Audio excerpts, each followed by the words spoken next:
Bapa di surga tahu kamu memerlukannya.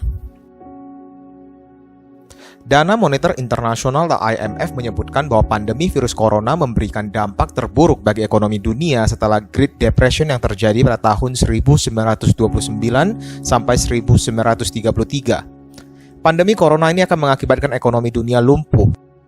IMF memprediksi bahwa pertumbuhan ekonomi global akan terjun bebas di tahun 2020 ini. Lembaga Moneter Internasional itu mengaku bahwa ekonomi dunia baru akan pulih tahun depan dengan asumsi bahwa virus corona dapat diatasi pada paruh kedua tahun 2020 ini. Di Indonesia sendiri, prediksi pertumbuhan ekonomi nasional juga tidak terlalu baik, malah diramalkan tidak akan bertumbuh sama sekali. Beberapa raksasa ekonomi dunia pun sudah mengumumkan bahwa negara mereka berada pada kondisi resesi ekonomi. Dunia bisnis yang melesu mengakibatkan PHK besar-besaran. Banyak sektor ekonomi yang masih belum pulih dan bahkan masih belum bisa beroperasi sama sekali. Walaupun negara-negara di dunia sudah memasuki era new normal. Selain itu, lembaga dunia World Food Program atau WFP merilis data bahwa 1 miliar orang di dunia terancam oleh kelaparan besar-besaran akibat pandemi virus corona. Salah satu penyebabnya karena krisis ekonomi sebagai imbas dari wabah COVID-19 ini. Di samping itu, kita juga mendengar bahwa beberapa negara juga tengah mengalami konflik internal maupun dengan negara lain. Kalau masih mau dilanjutkan lagi, rasanya masih banyak berita tentang dampak ekonomi, sosial, politik yang ditimbulkan oleh pandemi virus corona.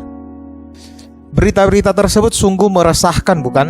Saya yang mencoba mengumpulkan kabar-kabar tersebut saja merasa bahwa kehidupan di tahun 2020 ini sungguh mengkhawatirkan. Yang terdengar di televisi dan yang terbaca di media internet adalah berita-berita semacam itu setiap harinya, yang sepertinya selalu tidak habis diwartakan.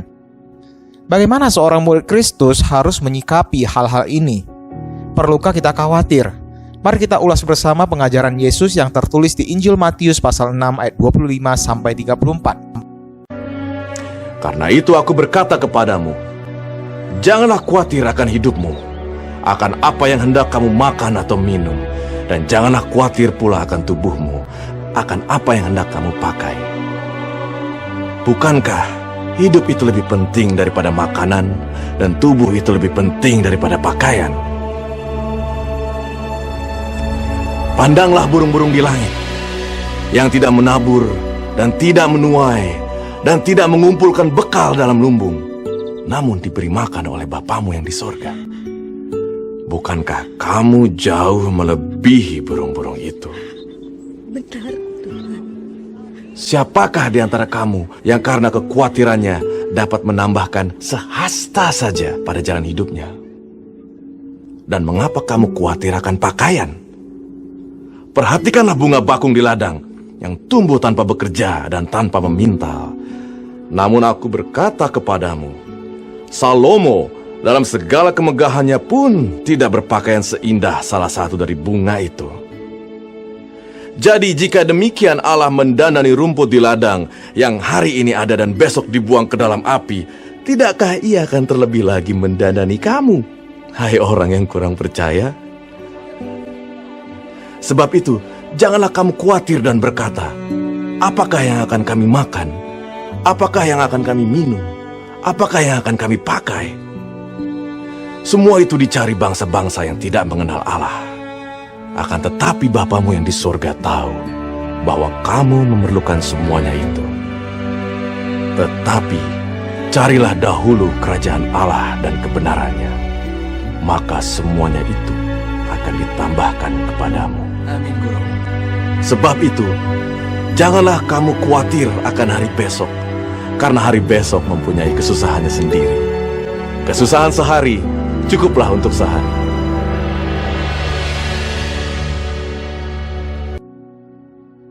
Sejak pandemi virus corona mulai merebak ke seluruh dunia, rasanya banyak orang yang takut untuk mengikuti perkembangan berita tentang virus ini di media massa. Namun mengapa sepertinya pengajaran Yesus ini, Yesus tampak begitu tenang dengan mengatakan, janganlah kamu khawatir. Mungkin saudara berpikir, ya dia kan Yesus, dia adalah Tuhan, dia berkuasa. Dia tidak perlu memikirkan besok mau kasih anak makan apa. Dia tidak perlu memusingkan bulan depan bayar tagihan listrik, air, internet, gas, TV kabel, uang sekolah anak, sewa kos, sewa rumah, dan lain-lainnya pakai apa.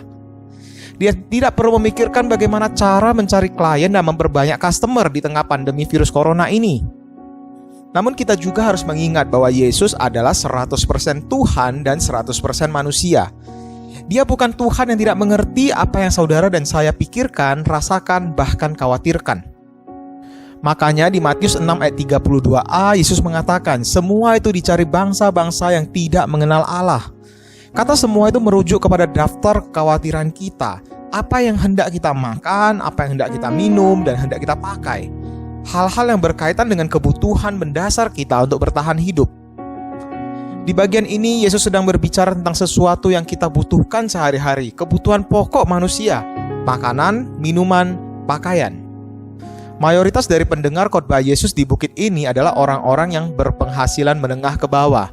Mereka bekerja sebagai petani, nelayan, peternak upahan. Mereka ini hidup dari gaji yang tidak terlalu tinggi. Mereka bukan para tuan tanah dan konglomerat pada masa itu. Jadi, akan sangat wajar jika mereka khawatir dengan gaji mereka bulan ini apakah cukup untuk makan minum keluarga. Yesus sangat memahami latar belakang dari pendengarnya ini. Yesus juga dibesarkan di keluarga tukang kayu. Para sarjana Alkitab meyakini bahwa pada masa remaja dan pemudanya Yesus, dia terlibat di dalam membuat perabotan kayu bersama dengan ayahnya. Yesus mengetahui bahwa orang-orang dengan latar belakang ekonomi seperti ini pada waktu itu pasti memiliki banyak kekhawatiran mengenai ekonomi keluarga mereka. Oleh karena itu, Yesus bukan sedang mengajarkan suatu nilai yang tidak relevan dengan pendengarnya. Justru Yesus sedang menawarkan kabar baik dari kerajaan surga. Matius 6 ayat 32b mencatat perkataan Yesus demikian. Akan tetapi Bapamu di surga tahu bahwa kamu memerlukan semuanya itu. Bapa di surga tahu. Bapa di surga melihat kalau anak-anaknya membutuhkan makanan, minuman, dan pakaian. Bapa di surga mendengar doa umatnya yang berkata, berikanlah kami pada hari ini makanan kami yang secukupnya. Bapa di surga memahami ketakutan dari umatnya yang akan kelaparan, kehausan, dan telanjang. Jika Bapa di surga tahu, buat apa lagi murid-murid Kristus mengkhawatirkan apa yang hendak dimakan, diminum, dan dipakai? Benar seperti kata Yesus, itu adalah bagian dari orang-orang yang tidak mengenal Bapa di surga. Di sini Yesus juga memperkenalkan Bapa sebagai Allah yang berkuasa atas alam semesta. Orang-orang Yunani dan Romawi menyembah Allah yang berkuasa atas wilayah tertentu saja. Misalnya Dewi Kesuburan yang hanya berurusan dengan urusan tanam-menanam. Dewa Matahari hanya memiliki kuasa atas sinar matahari yang dibutuhkan untuk bercocok tanam. Belum lagi para penyembahnya harus mempersiapkan persembahan untuk menyenangkan dewa-dewa mereka.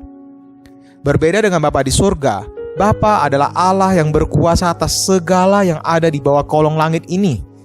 Lagi pula Bapa tidak menantikan sesajen yang dipersembahkan manusia, baru ia akan memberkati orang yang mempersembahkan sesajen itu. Namun Bapa menyediakan semua yang dibutuhkan umatnya. Oleh karena itu, seorang warga kerajaan surga hanya butuh untuk memberikan hati yang yakin dan percaya bahwa Bapa akan memberikan yang terbaik untuk kebutuhan anak-anaknya tepat pada waktunya. Yesus memberikan contoh pemeliharaan Allah terhadap ciptaannya dengan mengajak para pendengar untuk memandang kepada burung-burung yang di langit yang sedang terbang. Mereka terbang dengan bebas, mungkin ada yang sedang hinggap di salah satu dahan pohon dan berkicau. Burung-burung ini tidak memahami yang namanya musim tanam, musim panen. Mereka tidak mengambil cangkul dan membajak sawah. Mereka juga tidak menyimpan stok makanan karena musim kelaparan akan segera tiba. Kemudian para pendengar Yesus ini diajak lagi untuk berpindah dari atas langit ke tanah. Yesus mengajak mereka untuk memandang bunga-bunga bakung yang tumbuh di sekitar mereka. Indah bukan? Ada yang berwarna merah, kuning, putih, dan ungu. Yesus mengatakan bahwa indahnya bunga-bunga itu lebih berwarna daripada jubah seorang raja besar Israel yang bernama Salomo. Kemewahan pakaian Raja Salomo bahkan diakui secara internasional oleh seorang yang bernama Ratu Sheba yang datang mengunjungi Salomo. Jadi siapa yang menyediakan makanan bagi burung-burung dan pakaian yang indah bagi bunga-bunga? Jawabannya adalah Bapa di surga. Bapa di surga saja memelihara binatang dan tumbuhan, apalagi manusia merupakan ciptaan Allah yang sungguh amat baik itu. Di mata Allah, manusia lebih berharga daripada flora maupun fauna. Saking berharganya, Allah pun memberikan yang terbaik, yang paling berharga dari dirinya untuk manusia. Anaknya yang tunggal, Yesus Kristus, diberikan untuk memperdamaikan manusia berdosa dengan diri Allah. Salib menjadi bukti nyata keberhargaan manusia di mata Allah. Salib adalah tanda bahwa Allah telah memberikan dan menyediakan yang terbaik yang paling dibutuhkan oleh manusia. Keselamatan dari penghukuman kekal akibat dosa adalah kebutuhan terbesar dan terpenting dari seorang manusia berdosa. Yesus Kristus menjadi anak domba Allah yang dikorbankan agar engkau dan saya yang mau percaya kepadanya mendapatkan anugerah keselamatan, mendapatkan kebebasan dan pengampunan dari dosa. Kalau yang paling utama saja sudah disediakan dan diberikan oleh Allah dengan cuma-cuma, apalah artinya makanan, pakaian, minuman? Bapa di surga tahu kalau anak-anaknya memerlukan semua itu untuk hidup dan Dia akan menyediakannya. Di samping itu, secara medis, kekhawatiran terbukti tidak baik untuk kesehatan. Sistem syaraf terganggu, kadar gula darah tidak stabil, nyeri otot, pembengkakan pembuluh darah, komplikasi berbagai penyakit adalah gangguan-gangguan yang ditimbulkan akibat oleh kekhawatiran. Bahkan tragisnya, gara-gara khawatir dengan dampak virus corona, di akhir Maret 2020, Menteri Keuangan Negara bagian Hesse, Jerman, Thomas Kever memilih untuk mengakhiri hidupnya. Kekhawatiran juga tidak menambah 1 hasta atau lebih kurang 45 cm pada jalan hidup seorang manusia. Kekhawatiran hanya akan membuat usia manusia menjadi lebih pendek. Bukankah hidup kita lebih penting daripada makanan dan tubuh itu lebih penting daripada pakaian? Jika Bapa di surga tahu semua yang kita butuhkan, marilah kita sebagai murid-murid Kristus, kita mencari kerajaan Allah terlebih dahulu. Mari kita cari dan arahkan pandangan kita kepada Bapa di surga saja. Bapa di surga menantikan kita untuk menempatkan Dia di posisi utama dan satu-satunya sebagai seorang provider yang dapat diandalkan dalam hidup ini. Kita tidak dapat bersandar pada harta dunia yang dikumpulkan. Kita tidak pula dapat bertumpu pada diri kita sendiri, bukan juga pada Allah-Allah yang lain. Bapa di surga menunggu kita untuk datang dengan penuh iman dan berdoa, Bapa, berikanlah kepada kami makanan kami yang secukupnya. Beberapa tahun yang lalu, seorang pendeta akan menempuh perjalanan udara kembali ke kotanya. Hari itu adalah hari Sabtu dan keesokan harinya ia harus memimpin ibadat dan pembaptisan di gerejanya. Setelah check-in di bandara, Bapak pendeta ini pun menunggu di ruang tunggu keberangkatan. Panggilan untuk menaiki pesawat pun terdengar. Dia pun bergegas boarding. Setelah peragaan tata cara penggunaan alat-alat keselamatan di pesawat pun mundur dari tempat parkirnya dan bergerak menuju ke runway. Saat mesin untuk take off dinyalakan dan pesawat siap-siap untuk lepas landas, tiba-tiba terdengar sepertinya ada kerusakan di bagian mesin pesawat. Dan akhirnya mesin pesawat pun terhenti. Pesawat kemudian diarahkan untuk kembali ke gedung terminal. Penumpang diminta untuk turun dan menunggu sebentar di ruang tunggu bandara. Komplain, makian, suara melengking terdengar dari penumpang yang tidak terima dengan kejadian ini. Akhirnya pihak maskapai terpaksa membatalkan perjalanan dan berjanji akan memberikan refund. Satu persatu penumpang yang kesal meninggalkan ruang tunggu dan tinggallah hanya Bapak pendeta ini seorang diri menunggu di sana. Pendeta ini bingung bagaimana ia harus kembali ke kotanya. Dia tidak mungkin menginap 1 malam lagi karena keesokan harinya ada tugas pelayanan di gereja yang harus dia kerjakan. Di dalam hatinya dia berdoa meminta pertolongan Tuhan. Dia mulai memikirkan opsi yang lain, misalnya melalui jalan darat, namun tetap tidak akan keburu. Tidak ada lagi penerbangan lain di hari itu. Tiba-tiba datang seorang petugas keamanan bertanya kepada Bapak pendeta ini untuk menanyakan kemana tujuan penerbangannya. Dia pun kemudian menceritakan kondisi yang dia alami. Bapak petugas ini pun kemudian memberitahukan bahwa akan ada penerbangan charter setelah ini. Tapi biasanya hanya akan mengangkut penumpang yang merupakan karyawan dari perusahaan yang telah menyewa pesawat tersebut. Kalau mau, dia bisa bantu tanyakan apakah masih ada tempat kosong. Satpam itu pun pergi dan ia kembali dengan membawa kabar baik. Ia memberitahukan bahwa masih ada 1 seat yang kosong dan harga tiketnya Rp800.000. Pendeta itu bingung, di dompetnya hanya tersisa cash sekitar Rp300.000, sedangkan uang refund dari maskapai sebelumnya itu belum cair. Satpam tersebut kemudian menawarkan diri untuk membantu. Dia pergi dan tidak berapa lama kemudian dia kembali membawa uang Rp500.000. Katanya, Pak, pakai saja dulu ini uangnya untuk membeli tiket. Nanti Bapak bisa kembalikan kepada saya kapan-kapan deh, nggak apa-apa. Satpam itu pun kemudian mengajak pendeta ini untuk ke pintu keberangkatan untuk mengurus tiket agar pendeta ini bisa pulang.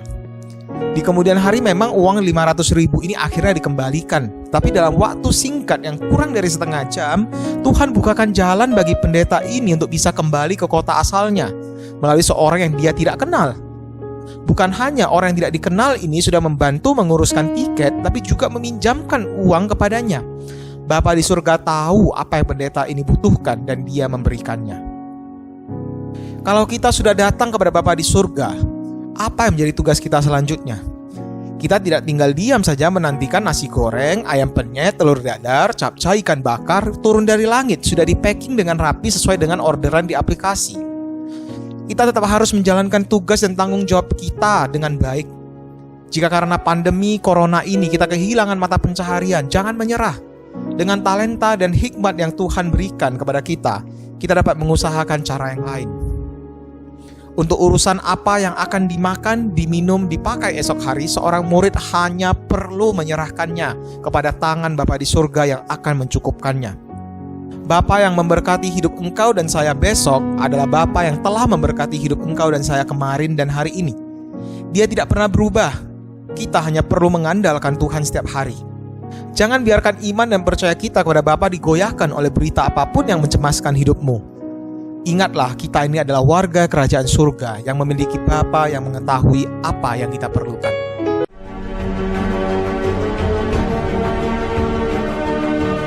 Wabah dan musibah sungguh menakutkan bagi umat manusia. Krisis ekonomi dan ancaman kelaparan membuat cemas orang-orang di dunia. Orang ramai bekerja keras dan mengupayakan makan dan minum mereka.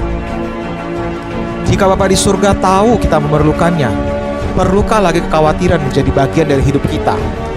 Lebih baik berserah dan mengucap syukur dalam doa kepada Bapa yang menyediakannya.